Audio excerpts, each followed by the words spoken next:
새 빌라를 샀는데 입주권이 아니라 현금 청산이라면 믿으시겠습니까?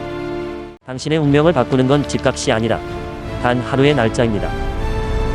바로 이곳 원효로가 서울에서 가장 뜨거운 재개발 중심입니다. 서류 한 장만 제대로 봐도 수억 원의 손실을 피할 수 있습니다. 미래를 바꾸는 사람은 소문이 아니라 날짜와 서류를 먼저 확인합니다. 2024년 가을 신혼부부 박정수 씨와 이하은 씨는 서울 용산구 원효로 일대를 걷고 있었습니다. 용산정비창 개발, 용산국제업무지구라는 초대형 호재가 쏟아지는 지역. 부동산 앱을 켜면 이 동네 이야기로 도배될 정도였습니다. 중개사무소 문을 열고 들어간 두 사람 앞에 마침 나온 매물 하나가 있었습니다. 지은 지 채 2년도 안 된 신축 빌라.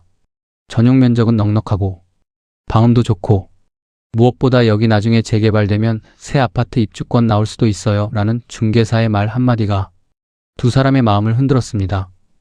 신축인데 재개발까지 되면 그야말로 로또 아닙니까? 부부는 그날 바로 가계약금을 걸었습니다. 대출을 최대한 끌어모으고 양가 부모님께 손을 벌려 잔금을 치렀습니다. 등기부등본에 두 사람의 이름이 올라가던 날 부부는 서로를 끌어안고 눈물을 흘렸습니다. 드디어 내 집이 생겼다는 감격이었습니다. 그런데 딱 이 순간 이 부부는 몰랐습니다. 자신들이 도장을 찍은 그 순간부터 보이지 않는 시한폭탄의 초침이 이미 움직이기 시작했다는 사실을요. 그로부터 8달 뒤 부부의 우편함에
두 번째로 만난 사람은 실제로 권리 산정 기준일 조정 신청을 여러 건 대리해온 부동산 전문 변호사였습니다. 조정 신청 제도가 있다는 것 자체를 모르는 분들이 정말 많습니다. 통지서만 받고 이제 끝났구나 하고 포기하시는 분들이 절반이 넘어요. 그런데 실제로 상담을 해보면 착공신고는 기준일 이전에 확실히 마쳤는데 준공검사만 며칠, 몇 주 늦어진 경우가 생각보다 많습니다. 이 변호사가 강조한 건 증빙 서류였습니다. 핵심은 착공신고 필증, 건축허가서, 그리고 실제 공사가 진행된 시점을 증명할 수 있는 자료입니다. 이 세 가지를 갖춰서 자치구에 조정 신청을 하면 실제로 분양 대상자로 지위가 바뀌는 사례가 나옵니다. 다만 모든 경우가 구제되는 건 아니라는 점은 분명히 말씀드려야 합니다. 투기 목적이 명백한 지분조 계기까지 구제해주는 제도는 아니니까요. 마지막으로 이 변호사는 이런 말을 남겼습니다. 억울하다고 생각되면 일단 자치구 재정비 담당 부서에 전화부터 하세요. 그 전화 한 통이 나중에 몇 천만 원, 몇억 원의 차이를 만들 수 있습니다. 마지막으로 도시정비 분야를 오래 연구해온 한 재개발 전문가에게 원효로의 앞으로를 물어봤습니다. 용산국제업무지구가 본격화되면 그 배후 주거지인 원효로 일대의 가치는 구조적으로 계속 올라갈 가능성이 높습니다. 문제는 속도예요. 원효로 4가처럼 이미 후보지로 선정된 곳과 원효로 3가처럼 아직 주민 간 이견으로 속도를 못 내는 곳의 온도차가 앞으로 더 벌어질 겁니다. 이 전문가는 실수요자들에게 이런 조언을 남겼습니다. 막연히 용산이니까 다 되겠지라는 생각으로 접근하시면 안 됩니다. 같은 원효로 안에서도 구역별로 진행 단계가 천차만별입니다. 정말 중요한 건 화려한 개발 계획도가 아니라 그 구역의 권리 산정 기준일이 지정됐는지, 그리고 내가 사려는 건물이 그 기준일보다 앞서 있는지, 이 두 가지를 서류로 확인하는 습관입니다. 3명의 현장 목소리, 공인중개사의 경험, 변호사의 실무, 전문가의 전망. 방향은 조금씩 달랐지만 결론은 정확히 하나로 모였습니다. 날짜와 서류를 확인하라. 지금까지 저희가 계속 강조해드린 바로 그 원칙입니다. 앞서 변호사 인터뷰에서 잠깐 언급됐던 그 구제 절차, 지금부터 조금 더 구체적으로 정리해드리겠습니다. 서울시는 권리 산정 기준일 이전부터 토지 매입과 착공을 진행했지만 준공만 늦어진 경우에 한해 권리 산정 기준일 조정을 신청할 수 있는 절차를 마련해 두고 있습니다. 이 절차의 핵심은 착공 신고를 기준일까지 완료했는지 여부입니다. 만약 이 요건에 해당한다면 자치구 재정비 담당 부서에 직접 문의해 조정 신청 대상 여부를 확인해 보시길 권해드립니다. 그리고 이 부분에서 저희 기회찬 스티브이가 항상 강조드리는 원칙이 하나 있습니다. 정부와 지자체의 제도는 아는 사람만 신청하고 모르는 사람은 그냥 지나칩니다. 억울한 상황일수록 먼저 움직여야 구제받을 확률이 올라갑니다. 두 번째, 재개발 재건축 조합원이 되어 이주해야 하는 상황이라면 조합을 통해 이주비 대출을 받을 수 있는 제도가 마련되어 있습니다. 통상 감정평가액의 일정 비율 범위 안에서 저리로 대출이 실행되는 구조이니 자금 계획을 세울 때 이 부분을 미리 조합 사무실이나 시공사 측에 문의해 두시는 것이 좋습니다. 여기까지 들으셨다면 여러분은 이미 웬만한 공인중개사보다 이 제도를 더 깊이 이해하고 계신 겁니다. 그런데 아직 한 가지가 더 남았습니다. 바로 세금 이야기입니다. 재개발 재건축 조합원 입주권을 취득하고 일정 요건을 충족해 1세대 1주택 비과세 대상이 되는 경우 양도소득세 부담을 크게 줄일 수 있는 길이 열립니다. 다만 여기서 많은 분들이 실수를 합니다. 입주권의 보유기간 계산, 관리처 분계획 인가일 전후의 취득 시점, 청산금 수령 여부에 따라 세금 처리 방식이 완전히 달라지기 때문입니다. 이걸 모르고 넘어갔다가 몇 년 뒤 세금 폭탄 고지서를 받고서야 뒤늦게 후회하는 분들을 정말 많이 봤습니다. 특히 현금 청산으로 수령하는 금액은 양도소득세 과세 대상이 되는 경우가 많으니 이 점도 꼭 함께 확인이 필요합니다. 계약 전 반드시 세무 전문가나 국세청 홈택스 상담을 통해 본인의 상황에 맞는 비과세 요건을 확인하셔야 합니다. 네 번째로, 무주택 실수요자라면 재개발 재건축 단지의 일반 분양분 중 일부가 생애 최초 특별공급이나 신혼부부 특별공급으로 배정되는 경우가 있습니다. 청약홈에서 해당 구역의 분양 계획이 공고되는 시점을 미리 알림 설정해 두시면 좋은 기회를 놓치지 않을 수 있습니다. 결국 이 모든 이야기의 결론은 하나로 모입니다. 부동산은 감이나 소문으로 접근할 대상이 아니라 날짜와 서류, 그리고 제도를 정확히 아는 사람이 이기는 게임이라는 것. 이것이 바로 기회찬스 TV가 매번 여러분께 전해드리고 싶은 핵심입니다. 지금부터 말씀드리는 4가지는 원효로뿐 아니라 서울 어느 재개발 재건축 예정 지역의 빌라를 검토할 때도 그대로 적용되는 원칙입니다. 화면 아래 꼭 저장해 두시고 나중에 다시 꺼내 보시길 권해드립니다.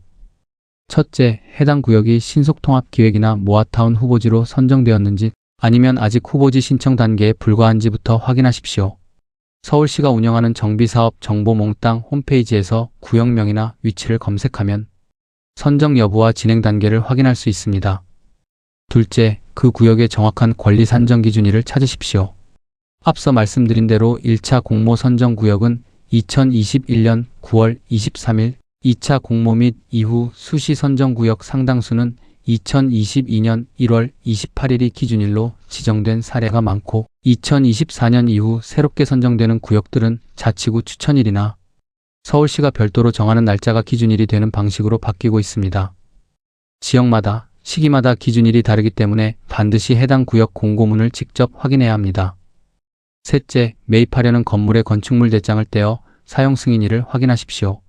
이 사용 승인일이 권리 산정 기준일보다 앞선다면 분양 대상자가 될 가능성이 높고 뒤에 있다면 현금 청산 위험군에 속합니다. 다만 앞서 말씀드린 대로 착공은 기준일 이전에 했지만 준공만 늦어진 선의의 피해자 구제 절차도 존재하니 애매한 경우라면 구청 재정비 관련 부서에 직접 문의해 확인하는 것이 가장 정확합니다.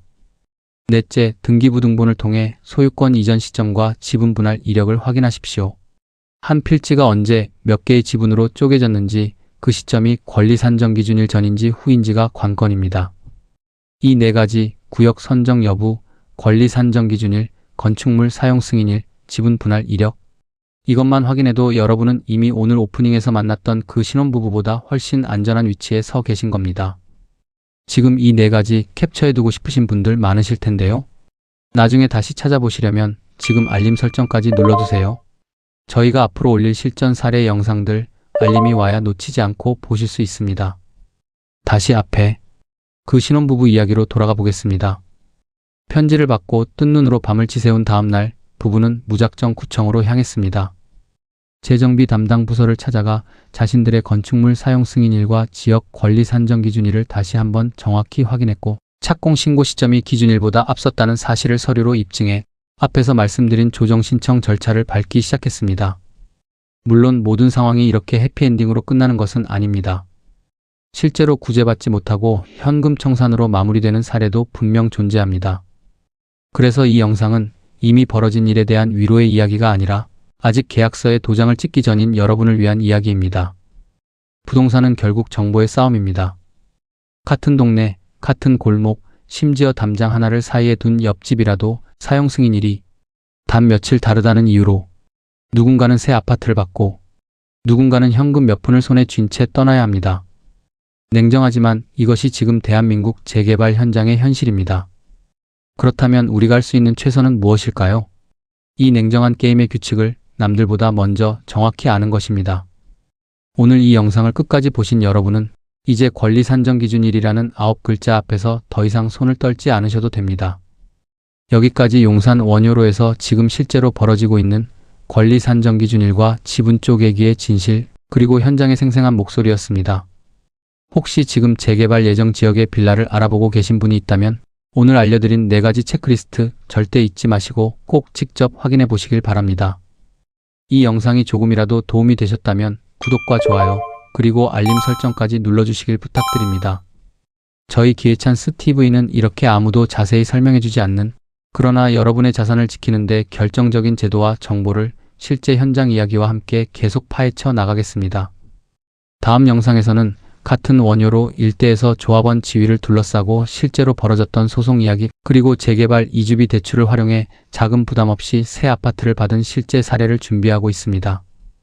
절대 놓치지 마세요. 기회찬스 TV 다음 이야기에서 뵙겠습니다.